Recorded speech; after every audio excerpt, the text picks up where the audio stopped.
Welcome back. This lesson is about the anode heel effect. The heel effect is not a condition plaguing women around the world. Actually, the heel effect is a radiographic phenomenon that affects the intensity of the X-ray beam. Remember that the anode is usually angled between 6 and 20 degrees, and this is a good thing for two main reasons.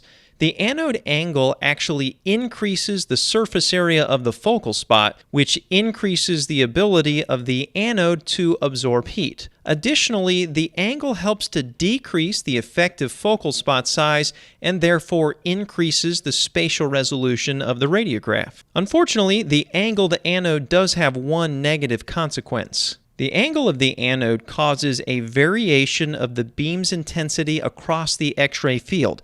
Specifically, there are fewer X-ray photons on the anode side of the beam compared to the cathode side of the beam. So we would say that the cathode side has the higher intensity and the anode side has the lower intensity. So why does this actually happen? Remember that X-ray photons are actually created throughout the anode and not just on the surface.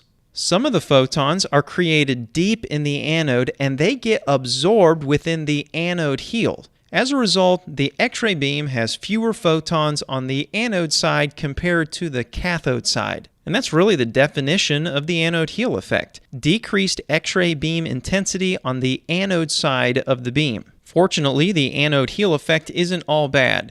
In fact, if you understand the heel effect, you can actually use it to your advantage. For example, when performing an abdominal X-ray, the upper abdomen is less dense than the lower abdomen because the lower abdomen includes the very dense pelvic bone. If we purposefully place the anode side of the beam over the upper abdomen and the cathode side over the lower abdomen, this allows for a more even exposure to the receptor. The high-intensity cathode portion of the beam is placed over the densest portion of the patient, and the low-intensity anode side of the beam is placed over the least dense portion of the patient. A few variables can actually change the extent of the anode heel effect.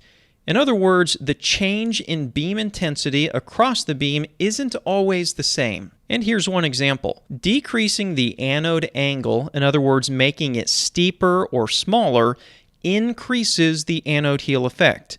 This is because more X-rays get absorbed in the anode and the beam intensity on the anode side decreases.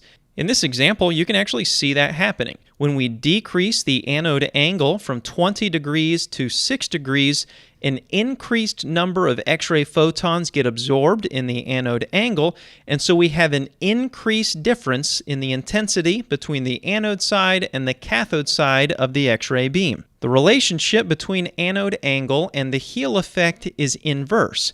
That means as the anode angle decreases, the anode heel effect will increase. In other words, there'll be an increased difference in the intensity across the X-ray beam. Changes in SID also affect the extent of the anode heel effect. Decreasing or shortening the SID increases the heel effect.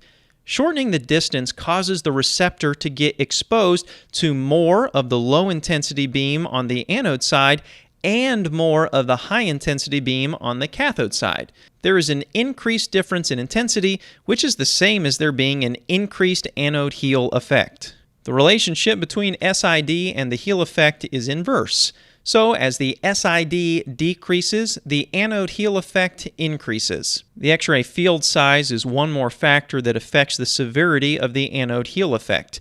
Increasing the field size increases the anode heel effect. Here's what happens.